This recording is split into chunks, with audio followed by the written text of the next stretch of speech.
검찰의 수사권을 없애자는 쪽과 이걸 막으려는 쪽 모두 쓸 수 있는 방법을 총동원했습니다. 지금 이 시각 국회 본회의가 열리고 있습니다. 민주당은 국민의힘의 필리버스터를 끊기 위해 회기 쪼개기를 꺼내 들었습니다. 다수가 동의하면 회기를 중단시킬 수 있다는 국회법의 조항을 교묘하게 활용한 겁니다.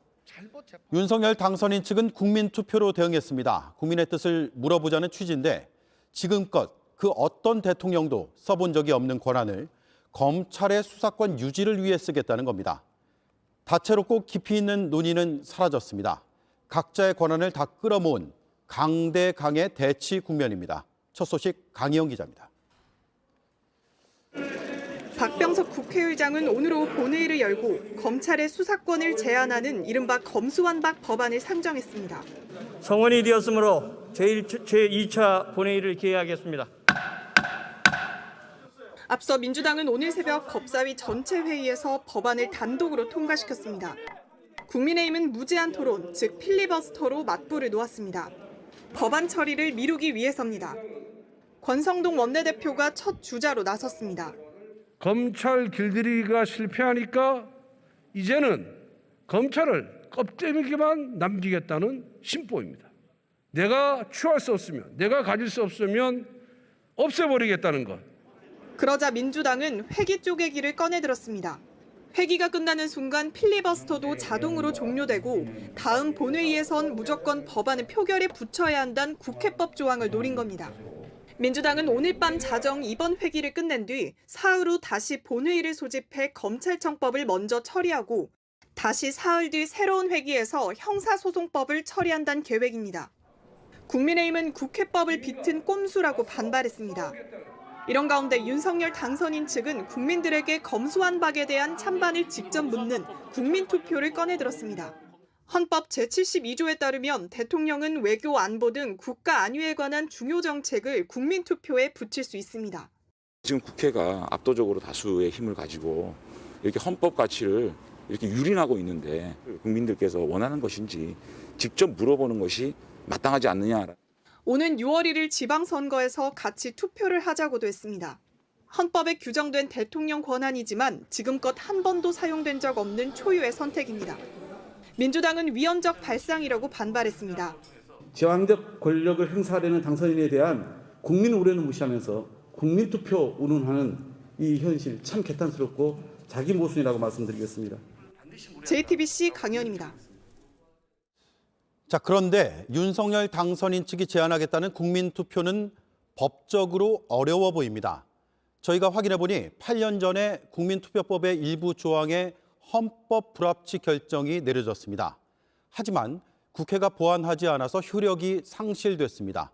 선관위에 물어봤습니다.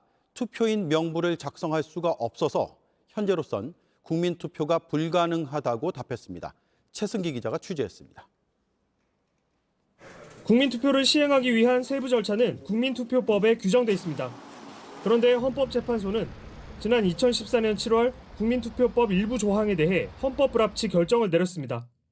재외 국민은 주민등록이나 국내 거소 신고가 되어 있지 않은 경우 투표를 할 수 없게 제한한 14조 1항이 투표권을 침해한다고 봤기 때문입니다. 당시 헌재는 2015년 말까지 법 개정을 하라고 요구했지만 아직도 개정되지 않아 효력이 상실된 상태입니다. 중앙선관위는 현재로선 국민투표가 불가능하다는 입장입니다. 선관위 측은 현행 규정으로는 투표인 명부 작성이 불가능해 국민투표 실시가 불가능하다고 설명했습니다.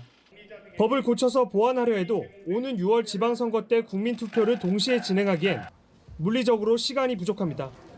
윤 당선인 측은 투표인 명부와 관련해 해결책을 찾아보겠다고 밝혔습니다. 이런 그 상황에 대해서 국민에게 물어보는 거는 저는 가능하다고 보고 투표인 명부 이 문제를 어떻게 할 것인가에 대해서 잘 검토해서. 하지만 나이 문제도 지적됩니다. 공직선거법 개정 등으로 선거권과 투표권은 만 18세로 하향됐는데 국민투표법엔 여전히 만 19세 이상만 투표가 가능하도록 돼 있습니다. 애초부터 윤 당선인 측이 충분한 논의 없이 무리하게 국민투표 카드를 꺼내든 것 아니냐는 지적이 나옵니다. JTBC 최승기입니다. 네, 지금 국회 본회의가 한창입니다. 국민의힘은 합법적 의사 진행 방해인 필리버스터를 진행했습니다. 조금 전 국민의힘의 필리버스터가 끝나고 민주당의 발언이 시작됐습니다. 현장으로 가보겠습니다. 김필중 기자, 본회의 시작된 지가 2시간이 넘었군요. 네, 그렇습니다. 본회의는 5시에 시작했습니다. 필리버스터는 권성동 국민의힘 원내대표가 먼저 시작해 2시간 넘게 발언을 이어갔습니다. 직접 들어보시죠. 검찰 이야기라면 지난 5년 동안 무엇을 하다가 대선이 끝난 후에 정권 말기에 마치 군사작전 하듯이 법안 통과를 하려고 하는 것입니까? 민주당 정권의 부정부패 실체가 국민 앞에 드러나는 것이 두려웠기 때문입니다. 여러분들 동의하시죠?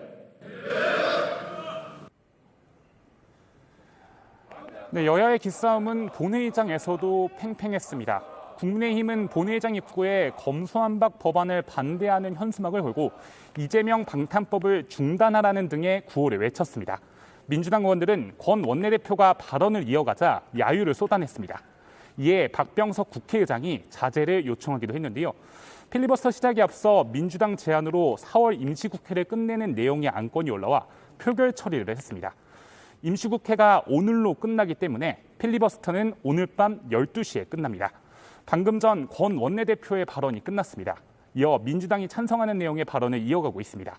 민주당 김종민 의원이 검수완박 법안이 검찰 정상화의 방향이라는 취지의 발언을 하고 있습니다. 네. 그런데 본회의에 올라온 법안이 오늘 자정에 법사위를 통과한 법안과 다르다던데 이건 무슨 얘기입니까? 네, 그렇습니다. 기존 법사위 통과 법안에는 검사의 직접 수사 범위가 경제, 부패, 범죄 중으로 적혀 있었습니다. 그러나 본회의 법안에는 경제, 부패, 범죄 등으로 바뀌었습니다. 당초 국회의장의 중재안 중심으로 수정한 법안이 본회의에 올라온 겁니다. 국민의힘은 민주당이 법사위에서 일방 처리하면서 어떤 법안이 올라갔는지도 모르겠다며 절차상의 문제를 지적하기도 했습니다. 이 때문에 국민의힘 의원들은 법안을 본회의에 올리는 것 자체를 막아달라며 헌법재판소에 가처분 신청을 냈습니다. 네. 필리버스터 중단시키려면 정의당의 의석까지 필요합니다. 그런데 정의당의 입장이 그동안 좀 모호했습니다. 지금은 확실히 정해졌습니까? 일단 정의당은 검찰 수사권을 없애는 합의안에 대해선 기본적으로 찬성입니다. 다만 필리버스터 중단이나 회기 쪼개기에 대해선 따로 입장을 정하지 않았습니다. 소수당의 권한을 침해할 수 있다는 내부 의견 때문인데요. 따라서 오늘 본회의 첫 번째 안건이었던 회기 중단의 안건에 대해서 정의당 의원 6명 중에 3명은 기권하기도 했습니다. 네, 국회 상황 전해드렸습니다. 민주당도 당선인 측도 쓸 수 있는 방법을 총동원했습니다. 서로의 입장을 관철시키려고 하고 있습니다. 양쪽의 전략에는 상당히 복잡한 법률적인 내용이 맞물려 있습니다. 그래서 취재기자와 좀 더 짚어보겠습니다.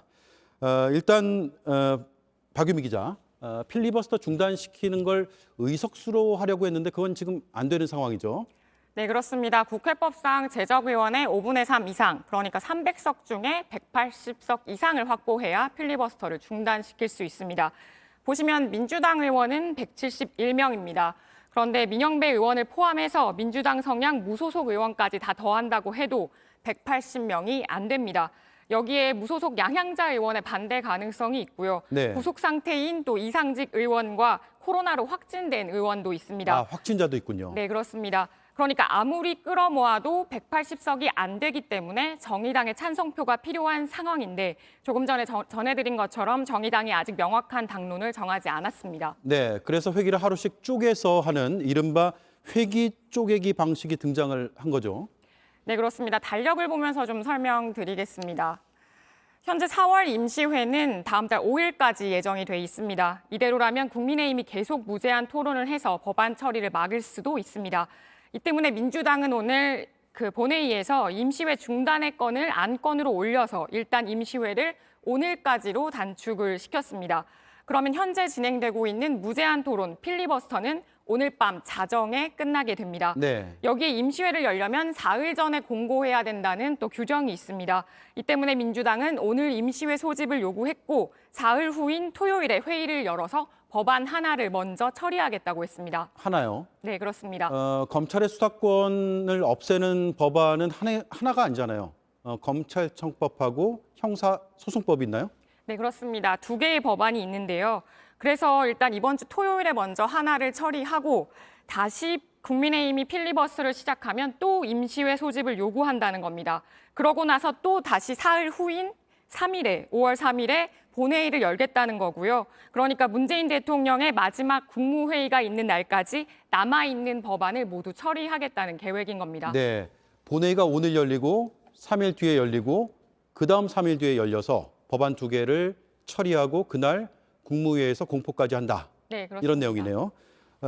윤석열 당선인 쪽에서는 국민투표 얘기하고 있습니다. 이게 앞서 전해드렸지만 헌법 불합치 결정이 났고 그 뒤에 효력이 상실됐는데 그래서 현실성이 좀 떨어져 보이긴 합니다만 일단 어떤 내용인지부터 좀 짚어볼 필요는 있을 것 같습니다. 네, 이번에는 헌법 규정을 좀 먼저 보겠습니다. 헌법 제72조에는 대통령이 필요하다고 인정할 때 외교, 국방, 통일, 기타 국가 안위에 관한 중요 정책을 국민투표에 붙일 수 있게 했습니다. 네. 외교, 국방, 통일이라는 예시가 있긴 한데 일단 국민투표 부위를 대통령의 재량권으로 넓게 본다면 이번 사안도 국민투표에 붙일 수 있다고 보는 해석도 있습니다. 다만 헌법학자들의 견해는 좀 갈리는데요. 먼저 일단 헌법상 검사를 수사의 주체로 만들어 놓은 형사소송법 등을 변경하는 것은 헌법에서 말하는 중요 정책에 해당된다는 의견입니다. 그러니까 최고 헌법 수호자인 국민이 스스로 결정할 수 있게끔 국민투표에 부의하는 것이 마땅하다는 의견인 겁니다. 네. 반대로 또 다른 의견도 있습니다. 헌법상 대의제가 기본이고 또 국민투표는 예외적으로 직접민주주의의 요소를 도입한 것이다. 그렇기 때문에 국민의 대표인 국회가 결정한 입법사항을 예외적인 국민투표로 무력하게 만드는 것은 위헌 소지가 있다는 주장입니다. 네. 국가 안위에 관한 중요 정책에 이번 사안이 해당되느냐 이것도 논쟁적으로 보이네요.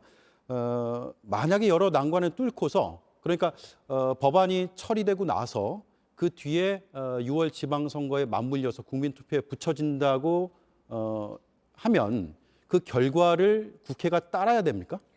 네, 일단 그 결과에 대한 구속력을 규정한 헌법 규정은 없습니다. 네. 다만 어쨌든 이게 투표가 실제 이루어지게 된다면 정치적인 부담은 피할 수 없을 것으로 보입니다.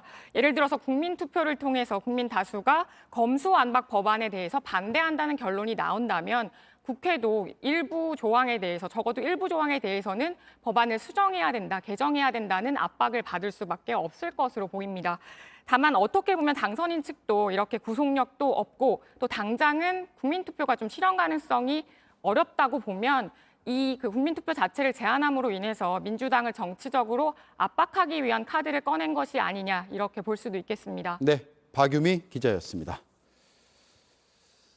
이 법안이 통과되면 검찰이 선거범죄를 수사하지 못하게 됩니다.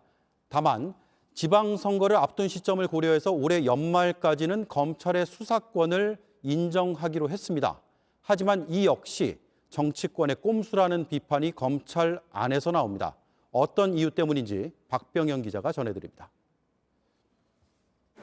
법안이 국회를 통과하면 검찰이 직접 수사를 할 수 있는 건 부패와 경제범죄뿐입니다.